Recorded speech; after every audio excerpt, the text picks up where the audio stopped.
From the East Coast to the West Coast, we are everywhere true crime is. We are asking for the public's help. We are searching in the woods. We are doing what it takes here on the Bullhorn Betty channels to find answers to the most alarming cases we have been watching on the news.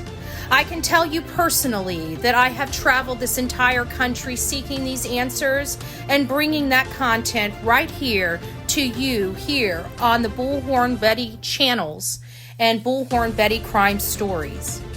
We are happy with the work that we've done. We brought many answers to the public, and we have defied mainstream media in our pursuit of the truth in these cases. We will continue to work. We will continue to fight for these victims, and we will continue to tell their stories here on my channels. Welcome to the Bullhorn Betty brand of channels and the Coffee Club.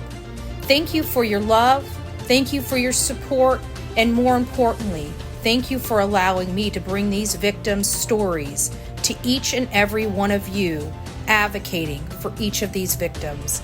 God bless you, God bless America, and more importantly, God bless our victims.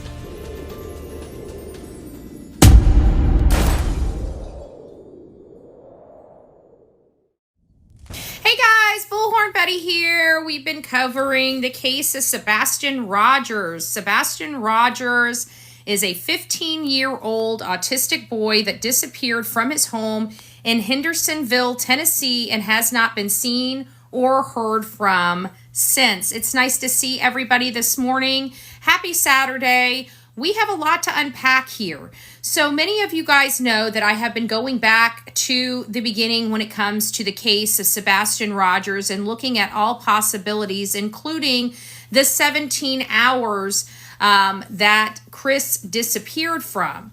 And one thing that we've got is they are busted. They are busted. KATIE was coached. We have uncovered in the Dutch's interview, the second interview, where Christopher Proudfoot, this is it right here on YouTube. Christopher Proudfoot actually, when they were talking about going to the bowling alley, whispered. I can't make out what he specifically said, but he whispered something to KATIE. And when he whispered that something to KATIE, I can't find my other phone, so we're not going to be able to play it. Dad, burn it. When he whispered that something to KATIE, it caught her off her game. She was in the middle of saying an additional word. She was going down. She was going to say something else. And then all of a sudden, she pauses and adds, just Bubba and I. Somebody wanted her to make sure that she acknowledged that it was her and Sebastian alone that went to the bowling alley to play games and the steakhouse. And I believe that it was Chris. I heard his voice, but I couldn't understand what he was mumbling. And it was so faint that I put it out there. So it's at this one right here, the live second interview with Chris and KATIE Proudfoot. It's on Dutch's on YouTube, and it's at the 1 hour, 28 minute, and 45 second mark on this video right here, where Christopher interrupts, and it's faint as can be. But if you listen to it, you will hear him interrupt her, and I believe he's saying just you and him, just you and him, or something like that. I think that's what he said. He said something. I couldn't make out what he said, but she stopped what she was saying to include her and Bubba only. And so I thought this was interesting, and I wanted to bring it because I know that a lot of people have better, especially people in the music world, probably have better equipment and better programs to enhance the whisper. But there was a whisper. And it was Chris Proudfoot that whispered something to KATIE. And when you hear it, you know what? I'm going to play it on my computer. That is exactly what I'm going to do. You guys are going to listen to it. You guys get to hear it. And hopefully you guys can hear it from from here. I'll put it up to the speaker as close as possible. Just give me a second. My computer's powering up. I don't know what I did with I usually have my other cell phone. It's right there. Actually, you know what? Let me grab the other cell phone. It'd probably be easier on the other cell phone. Give me just a second, guys. There we go. Okay. Good morning. If anybody's worried about how the baby's doing, she's running around here somewhere. That just reminded me she's not in the bed with me. I probably need to go check and make sure she's not destroying the living room. Okay, here we go. Where's Duchess? You guys have to hear this. Okay, second one. And we went to dinner, just the two of us. Okay, so it's right here. It's at 1:28:45. And I want you guys to hear this. It's going to be coming up. It's when she talks about... Here it is. And we were there with family members. We come home and put our groceries away. And then a little bit later, we went to the bowling alley, a local bowling alley here, and we played games. And then and this is just Bubba and I, and we went to dinner, just the two of us, and then come home. Not letting me read the whole message here. He took the trash out because that's his chore. And he come in, and he was playing in his room until bedtime. Oh, we passed it. We passed it. Sorry, I was reading a thing and I didn't point it out to you guys. So let's try it again. Yeah, it is possible, but this is related to this whisper. Hold on a second. Let me see. Move it just. Oh, good Lord. Yes. And we were there with family members. Okay, here it comes. We come home and put our groceries away. And then a little bit later, we went to the bowling alley, a local bowling alley here, and we played games. And then and this is just Bubba and I. Right there. And we went You heard right there. She said we played games, and she was about to say something else, and you heard somebody whisper, and she said, just Bubba and I. Let's go back and listen to that. I want you to hear that. It's right when she talks about the bowling alley. 43. Okay, it's going to come up. I want you guys to listen. I heard a whisper. A little bit later, we went to the bowling alley, a local bowling alley here, and we played games. And then and this is just Bubba and I, and we went to dinner. Did you hear that? She went to say a word, and somebody whispered something, and she said, just Bubba and I. Just Bubba and I. So Chris is directing her. Chris is directing her to add stuff into the story she's forgetting. We have heard, I've got lists and lists. I went through, this has already been, I've already, put about 30 hours into this project. And what I'm doing is I'm going through, hey, Copper, it's nice to see you. It's nice to see you, my love. So I've been going, any updates on Sebastian? Well, he's still missing and we're still trying. We've started evaluating 3 different locations. And we started expanding the search out 4 hours. I found this website called Within Hours, and I can put in a location and look at all the places that are within a certain time frame around it. So I'm looking right about 4 hours to find out what is in that 4-hour area that he could have gone to, because, we are looking at a bunch of possibilities here. Right now, I've got a team on my YouTube channel reaching out to all of the autistic, like the in-house autistic centers and other mental health facilities in their states, just to see. We know they're not going to give us any information, but I have right now like a little script that they're using, and the script goes, we know you can't give us information, but if you could kindly just go to Google and search Sebastian Rogers' name, and if you have anybody that meets that description or looks like him in your facility, we're going to ask you to please reach out to 1-800-TBI-FIND. And so that's the script we're using. We don't know if he's at any of these facilities.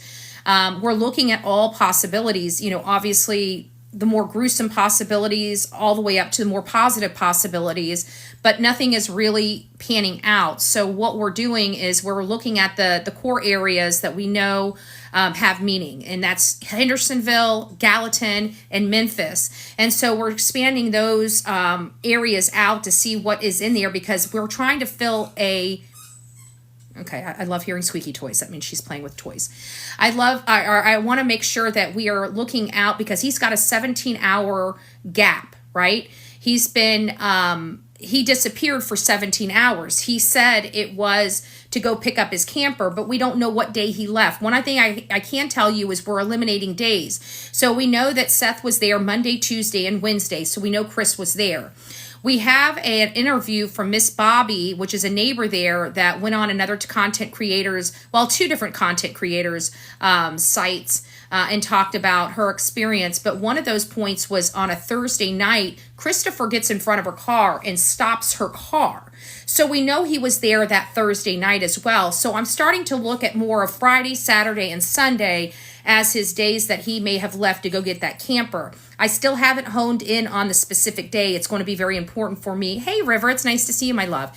It's going to be important for me to hone in on the specific day. That's going to benefit us once we find out what day he went to go get the camper. Now I can approach anybody that's on his path that has a camera with a specific date and time frame to look at, to start looking for videos if they possibly have. Now, it's been 5 months. There's a lot of stuff that could have been recorded over. We all know that. But you never know what their storage capabilities are. People have different protocols. You know, they may have different tapes that they use. They may capture them. They may keep them for, several months, depending on what their abilities are for that particular company. They may have a way of storing all of this, like maybe some more national companies have, store the stuff for a year or two. We don't know. We don't know what the protocols are. But we need to identify, so if anybody has more of a definitive date or which day he left to go get his camper, if you know, please let me know. Even leak the information to me on an anonymous email at bullhornbetty@gmail.com, because we are looking into this and we are trying to track Chris, because again, it could be one of two things. Chris may have taken Sebastian to a school or other place, right? We don't know. We have no clue. And it could be very gruesome, as we're never going to find him again. So there's still a huge, broad brush here because we don't have anything, and it's really making it difficult because law enforcement has not followed the proper protocols of the National Center for Missing and Exploited Children. They have not followed the protocols of the FBI in the sense of they still haven't done any forensic testing or fingerprints of that house. And those are critical and crucial evidence gathering techniques that needed to happen up front. So I'm really kind of upset about this. And then you've got the fact that you got Sumner County actually arguing with neighbors that turned over video footage, that know what they saw on their own video footage, being told that what they're seeing is not true.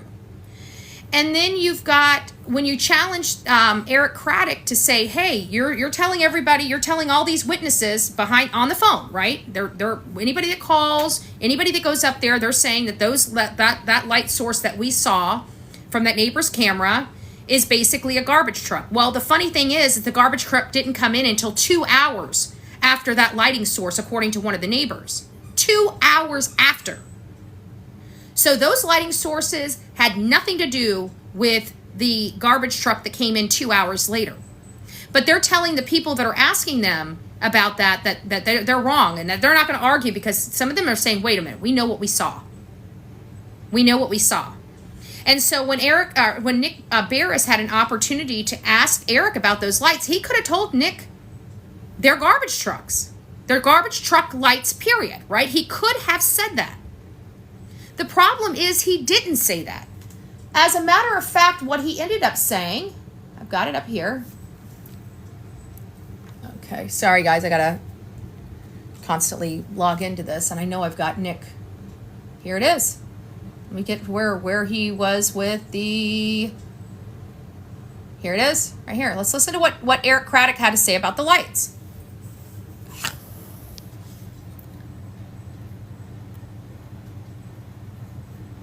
Foul play. Hold on. Little investigators then sent detected by canines. Any evidence of foul play? We have not cleared anyone, but we have absolutely no evidence to support foul play. Now the Yet, lights. anyway, though those close to the case say that now is the most likely scenario. but there is simply no evidence of anything in either case. Now, I do know. Now, maybe this wasn't the one. Where's Nick? Where's Eric? He says something about the lights. Maybe it's not this one. It might have been a different Nick Barris. But he says something about the lights. Sorry, I must have grabbed the wrong clip. But he says something about the lights, and he says that he asked him, what are those lights? And Eric Craddock declined to comment on the lights. He could have told us what his detectives are telling all the neighbors there, that it's just dump trucks. But this was on the record, and he refused to answer. That tells me it is most likely not a dump truck, and he did not want to say that on the record. That's just my opinion. Now, I don't know that to be true, but what I do know is that this boy is still missing, and it sounds to me like forensics still haven't even been done in his room or inside his home. And we learned that KATIE Proudfoot had the house cleaned, professionally cleaned. It makes me very, very concerned and very, very curious. Are law enforcement really turning over every stone to find what happened to Sebastian? I mean, naturally, if you're not taking forensics, which could potentially identify foul play, then maybe that's the reason why they don't have any evidence of foul play. River, I think a lot of people can concur with that. And I said that this was going to be the case. You know, there's going to be a point when the community starts, you know, turning, if you will, not violently or anything like that, but vocally on law enforcement, because they've had very, very poor public relations. They haven't kept their community up to date. Their community has been riddled with fear. Their community is still riddled with fear because they don't know what's going on, and they're terrified of Chris. If you listen to Bobby's interview, she basically states that people stayed in their house. They don't know these people. They don't know who Chris and KATIE are. They didn't really come to the functions of their community, you know? And their child was missing, and then they started hearing Chris and all of his threats. You know, they were all watching online. And they said basically they just wanted to stay out of his way. He treated that community so poorly, and he told other residents that they needed to go home. And at the very beginning, he didn't even want his house recorded when Sebastian first disappeared. It was really weird. Parents are usually the first one that goes in front of the camera begging people to help them find their child. And what you had with Chris and KATIE is them directing the cameras not to record their house. They never even came out begging for their son. It took them damn near 8 days to even mention to the world that their child was missing. And that was after the case started turning into a criminal investigation. They didn't even come to ask for the community's help until it was self-preservation time. Until it was like, oh shit, our story ain't holding water. They're about to open up a criminal investigation. Maybe we need to go to the people and start begging for help. Looking like the concerned parents. I don't know. But what I do have a problem with is in the Nancy Grace interview, if you watch it, especially when she's answering time, especially, let me just give you guys the time marks on here so you guys can do your own factual fact finding. You guys can find this information and listen to it for yourself, because I like people hearing this stuff for themselves. I don't want you taking my word for it, right? I've got receipts, so might as well use the receipts that we've got so you guys can confirm the information. What was... They can't see. He's possibly, I don't know. But there's something that Chris said. Is it on the green shirt interview? There's a lot of stuff that they said on here. One is this whole malice thing. He says there's no malice. We just want our boy home. They talk about the custody situation, but I forgot what I was going here to show you. But I know it had to do with a statement KATIE. Oh, that's right. It was the Nancy Grace. I know what it was I was looking for. Nancy Grace. Here it was. It's when she starts talking about the thud, the Ring camera. Doesn't check on Sebastian. But I think it's right when she starts talking about how she's falling asleep on the phone. She asked her about the 10 p.m. mark, right? When she heard the thud. And you look at KATIE, and she looks down as if she's reading something, like keeping her times together. And that was on the Nancy Grace interview. And I think it had to have been right about... It had to have been right into the 17... It's a 2-minute window here. The 17-minute mark to like the 19 or 20-minute mark in the Nancy Grace interview. I believe that's right where it's at.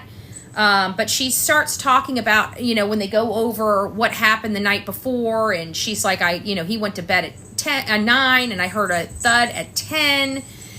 And we hear from Bobby that thud, according to that morning, in one of the neighbors, KATIE said that thump, it was a thump, not a thud, had happened at 11:30 when she woke up woke up from the couch. She heard that. She asked him if everything was okay. He said, yes, go to bed, Mom. She never once mentioned at the beginning with her neighbors that she was on the phone with her husband for a significant amount of time that evening. And when she's on the Duchess interview, the very first Duchess interview, she basically states that Sebastian went to bed at 9. She went to bed at 10. And I've got it. Here it is. It's right in the Duchess first interview, the 3-3 interview, at the 25-minute mark and 25-minute and 36-second mark. This is where they start going through the timeline. And the creator is speaking, and she says, so KATIE, we spoke earlier, and you said that you fell asleep at 10. However, Sebastian Rogers went to bed at 9 p.m., that you got off the couch and went to bed around midnight. And she goes, yes, midnight. And she asked her if that was correct. And she says, yes. And then Chris interjects to clean that up because she made a fatal flaw. And he says, to make something crystal clear and transparent, me and the mom were on the phone at 9:43 or 9:46 in the evening, and we stayed on the phone for quite some time. The call logs have been verified by all the police departments, TBI included. We did stay on the phone, and it was very lengthy. Mom did slightly start falling asleep while she was on the phone. I woke her up and told her to put the dogs to bed away and to go to bed. Mind you, this was around midnight. Lots of stuff around this midnight. But what I find funny is that this 3-hour call, she's saying she fell asleep and confirmed with Duchess just a few seconds before that she fell asleep on the couch at 10. Chris says that he called her at 9:43, 9:46 and says that she was slightly falling asleep, but he didn't start waking her up until closer to midnight. So are you really telling me that Chris stayed on the phone with her from 10 to midnight while she was sleeping? He's saying she slightly fell asleep. She's saying she fell asleep. KATIE's saying she fell asleep. Chris is saying she slightly started falling asleep. And this was literally one after another. So it starts at 25 minutes and 25-minute and 36-second mark on the Duchess first interview of 3-3. And then at 26:01, that's when he's starting to make things crystal clear. You need to hear that whole minute and a half of conversation to get the full context of it. But you can see, and according to Peter Hyatt, which is a professor that teaches behaviors and behavior analysis and stuff like that, actually came out and gave his analysis on this. And he basically said that because Chris wanted to make this crystal clear and transparent to everybody, that this is most likely directly related to the disappearance of Sebastian Rogers. That he's not the first professional that puts something happening to Sebastian Rogers at around 10 p.m. that night. And that would bode right into this 9:43, 9:46 time mark, because a lot of the professionals believes that whatever would have happened at that 10 p.m. time. So that's kind of where we're at. We definitely know Chris is directing KATIE, and probably why KATIE is no longer doing these interviews. These are things we didn't pick up, but they probably picked up on them themselves as they were reviewing their work. Now, also, on the Dutch's second interview, you might want to cross-reference the first interview discussions with the second interview discussions. When she starts going through what she did again, it's right at the 1 hour, 27 minute, and 24 second mark in the Dutch's second interview. What kind of bet? We don't know. Copper, we have no idea. Oh, hey, SPED teacher. It's nice to see you. Good morning. Good morning, everybody coming in. Forgive me, but what are we talking about? Sebastian Rogers. We're talking about the stepfather coaching the mom in some of these interviews. I've been doing a lot of interview review to see if there's any additional information that might help, plug some information into some of my holes. And I'm trying to locate where or any information that would lead me to determine what day Chris left to go pick up his camper, or if he was in any additional areas during that 17-hour time. And so during this research, I was able to listen to quite a lot, and we heard Chris basically feeding KATIE information while she's giving an interview. You can hear him whispering to her, you can hear her pause, and you can hear her adding additional information that he's saying. So it is problematic, and that is right, and that's on the Dutch's second interview. That's this, get back to the front of this. That's this one, that's the first interview. That's this one right here. At the 1 hour, 28 minute, and 45 second mark, she starts talking about the bowling alley and going there and playing games. And she was about to move on with the conversation. Chris whispers to her. He whispers something. I can't make out what he's whispering. He whispers something to her, and she stops mid-sentence to add, it's just her and or Bubba and I, just Bubba and I. She had to interject that it's just Bubba and I. And I thought that was really odd because everybody knows that Chris allegedly wasn't home that weekend. So why would he have to whisper that to her and her stop and her add that if there's not something suspicious with that? Why did they need to add that? I just thought it was a little odd. It was in a spot that it shouldn't have been in. It was weird. It didn't make sense as to why they were doing it, why it had to be added, but it was added. And you can clearly hear Chris whispering something to her, but you can't make out what he's whispering. You just hear and her stop and correct. So I'm just going to let you guys listen to it. It's up as loud as it, let me make sure it's up as loud as it. But you'll hear her say a word, her stop, her add Bubba and I, and then her start moving on. But why did Chris need her to add that? He literally interrupted her to whisper that to her. Listen to how it sounds. A little bit later, we went to the bowling alley, a local bowling alley here, and we played games. And this is just Bubba and I, and we went to dinner. Did you hear that? That was Chris whispering to her. That was not just wind going across the speaker.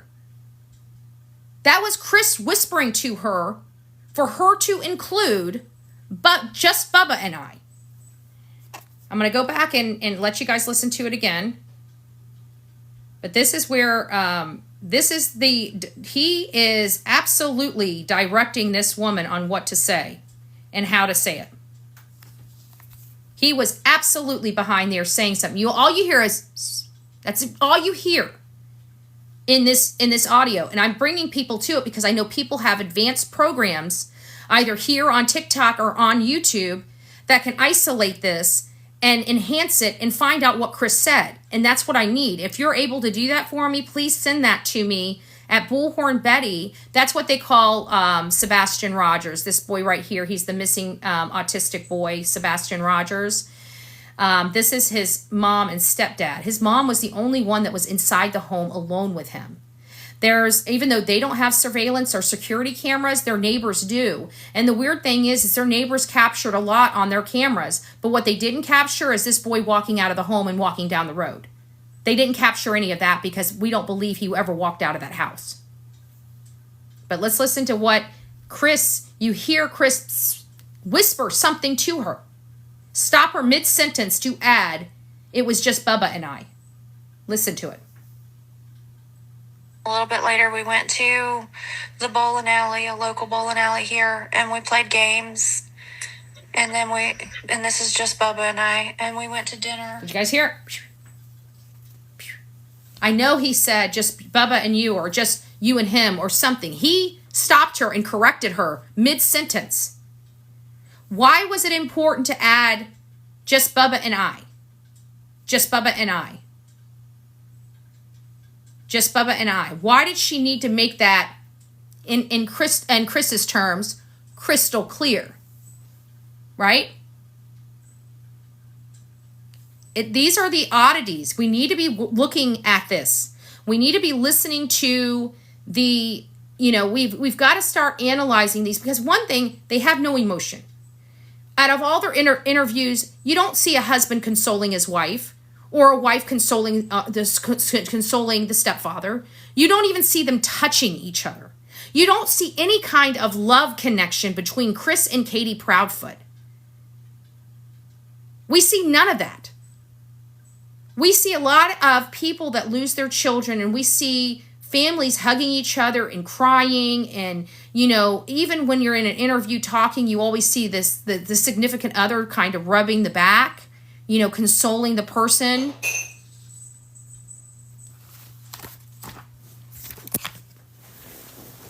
Let's see what she's doing. I just heard noises. What are you doing? Wow, you've done a lot. Are you proud of yourself? Are you proud of yourself? Well, I guess it's not too bad. Hi, boo-boo. Hi, boo-boo. Say hi. Say hi. My little rugrat.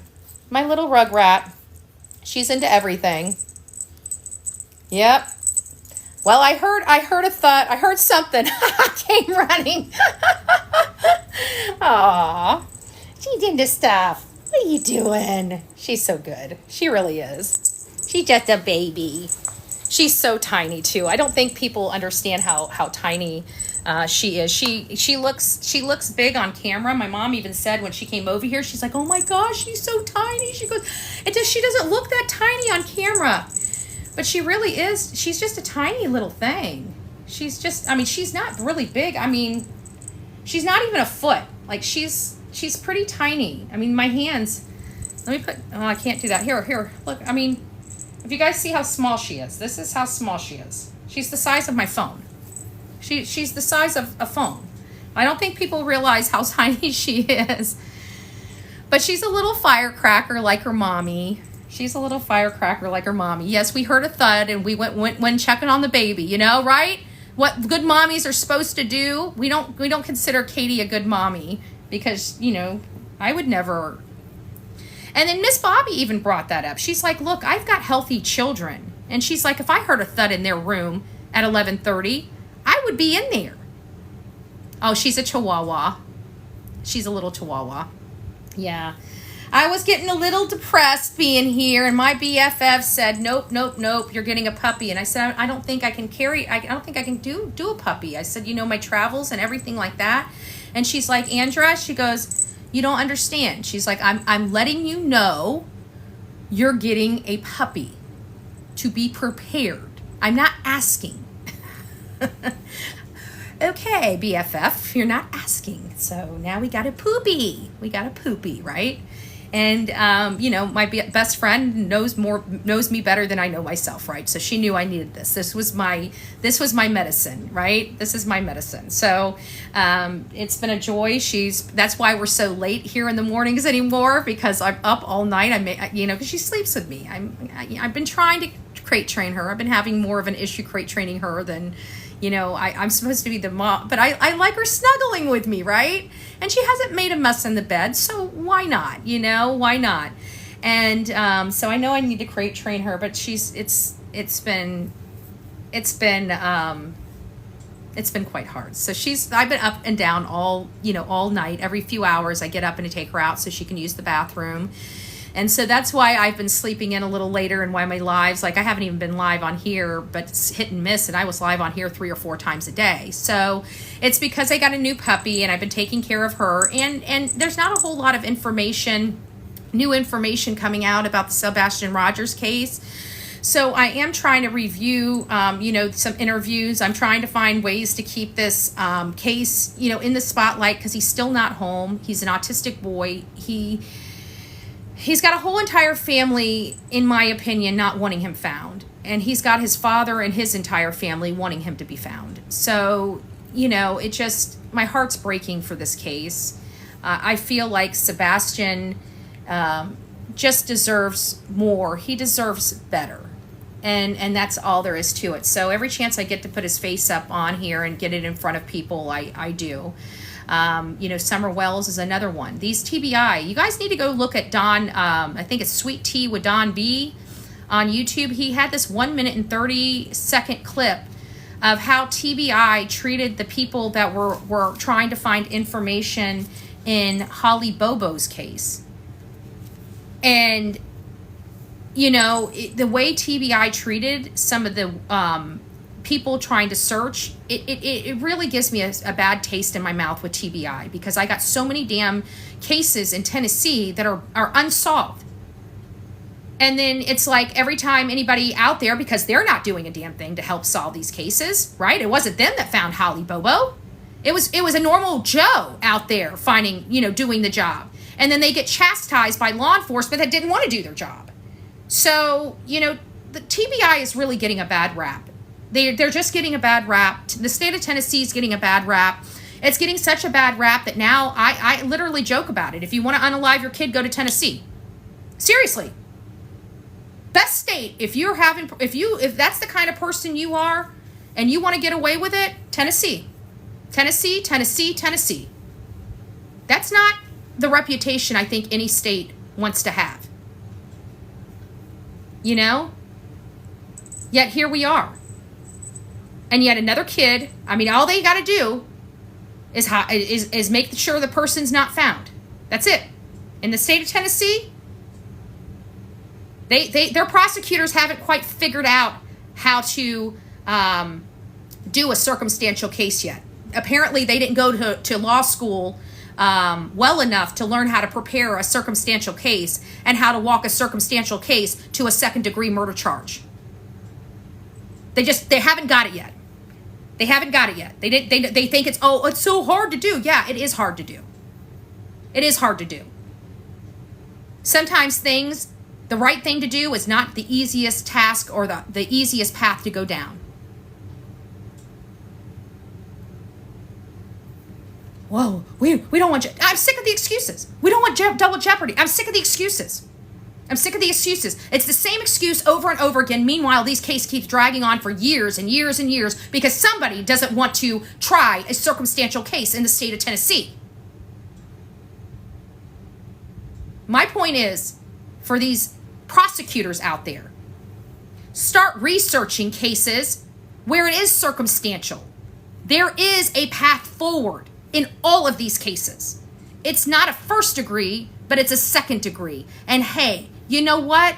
I would much rather have somebody behind jail for 20 to 30 years than them being able to sit out here, unalive a kid, and live their life normally for 25 or 30 years before justice comes knocking at their door. I'm sorry. I'm just one of those people that don't think that somebody that does despicable acts should be sitting and being able to live their life as if nothing happened. And then finally, maybe one day, they'll get that knock at the door.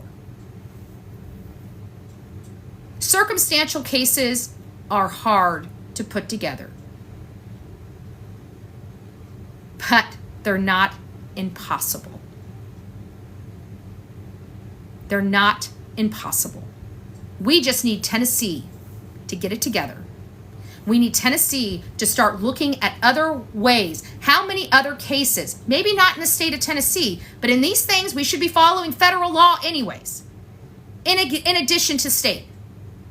So let's be looking at that, because people are utilizing law in these nobody cases to get these animals off the street and behind bars.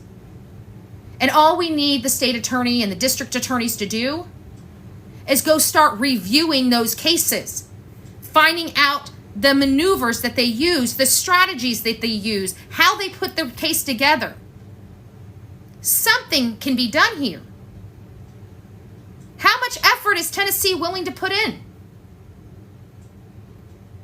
Because these cases are starting to become very widely known. Tennessee is not a place, in my opinion, that is safe for children. And I know people are like, Andrea, you're painting a broad brush. Yes, I'm painting a broad brush, and I'm doing that for purpose. It's because maybe somebody in Tennessee will wake up and realize that the people on the outside of Tennessee are looking at you pretty poorly right now. Because it seems like you guys, even though you tout law and order, right? It seems like you like to shut your sheriff's departments down after 5 o'clock during the week and don't like opening on the weekends. That's not policing I know anything about. My police departments here are open 24 hours a day. If you have a problem, you can go get help. You don't have to sit in a parking lot to wait for help to come. I don't know what kind of law enforcement Tennessee has, but my thing is, you all need to be funding that law enforcement in your state. It's time to start ponying up money or telling them to quit mismanaging the taxpayers' money and start putting some real resources toward better trained officers. I was out there, I dealt with 2 officers while I was in that community. I was not impressed with their training. I deal with officers all over this country in my job. I speak to law enforcement on a regular when I'm in the field. I was not impressed with their law enforcement. They need better training. They need to leave, the law to the attorneys. But they need to be better trained and better educated. That's just, and I had 3 different encounters with law enforcement. I have to be honest, the Sumner County Sheriff's Department guy was probably the best trained of them all. But when you get to the police departments, they're a hot mess. Their deputies, or their officers didn't even know what the hell to do. They didn't know whether to scratch their watch or whine their ass. Our police stations are open 24/7. You know when I found out that their police department starts shutting down? Is the Riley Strain case. You're in Nashville, like a happening city where crime happens all the time. And they went up to the sheriff's department on Saturday to report their friend missing, and the place was closed. They couldn't even get into the sheriff's department in the heart of Nashville. What? Have you lost your mind? That's not policing. That's part-time. Tennessee needs more than part-time. Oh, well, we got people on call. That's not the same. That office should be open. That is a safe place for people. What if a person is running from a person with a gun and they're thinking they're going to a law enforcement that has guns to protect them, and they get there and the place is locked? I have never in my life. Tennessee has to get it together. Tennessee has got to get it together. But that's kind of, my experience. It's I've never seen stuff like it. And they think that this is like, they think they're top. I'm like, you guys are deluded. You're deluded. And I understand there are more rural, but still, I get the rural people. They probably don't have the budget to keep their police departments open. But here in our state, we have mandates. If you can't do these certain things, then you need to turn it over to the county. You can't collect taxes on that if you can't, provide what you need to provide. When we have, defunct cities and stuff, they revert to the counties.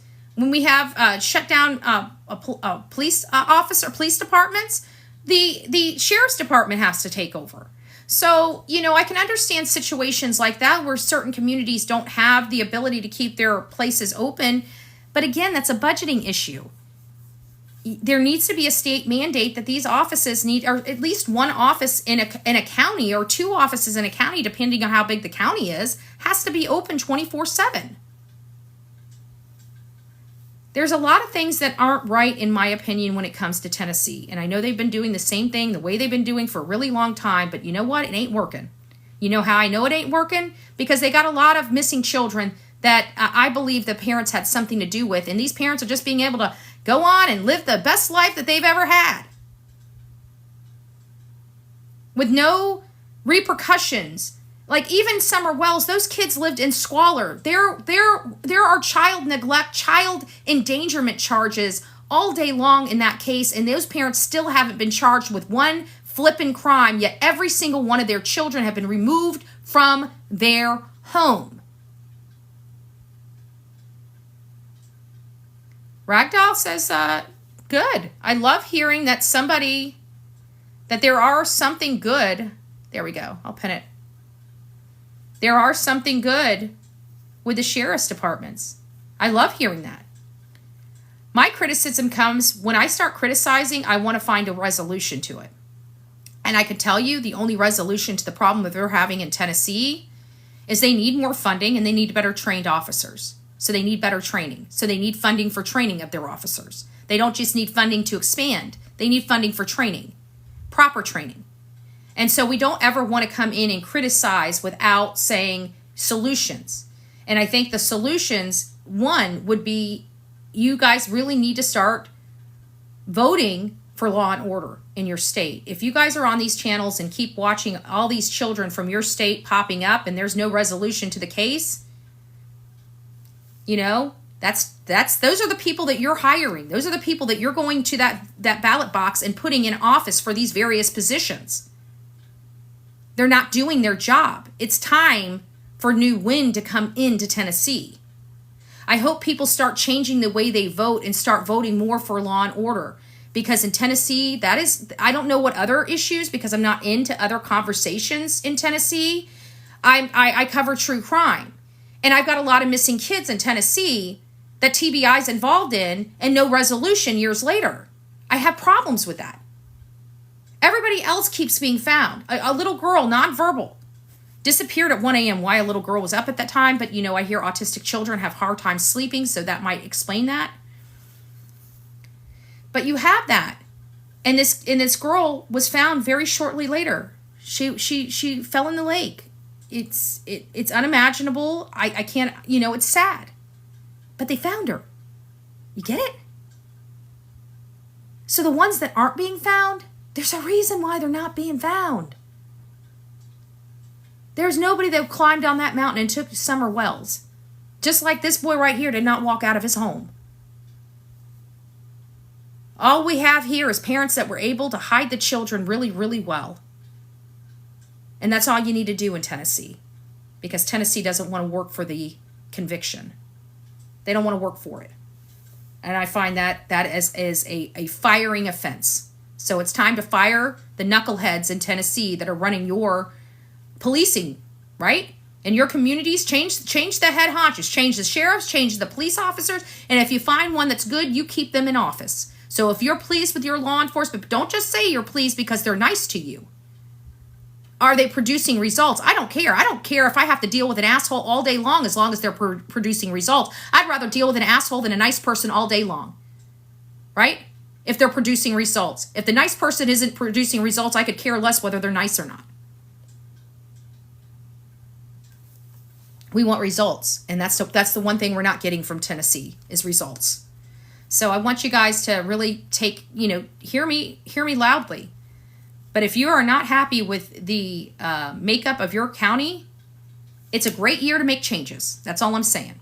All right, guys, I'm Bullhorn Betty.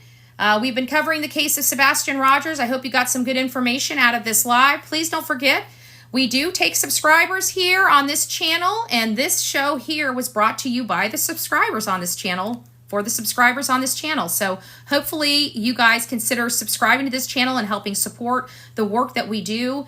We don't just discuss these cases. We really do try to provide resources to these families. We provide them shirts, flyers. I go put boots on the ground. I put blood, sweat, and tears into these cases, posting flyers, being out in 100-degree heat. I do whatever it takes to bring avocation to these cases and to help bring answers and bring them home. God bless each and every one of you. Until next time, please be safe and more importantly, be kind to one another. We've got enough nastiness in this world. We don't need to contribute to it. God bless.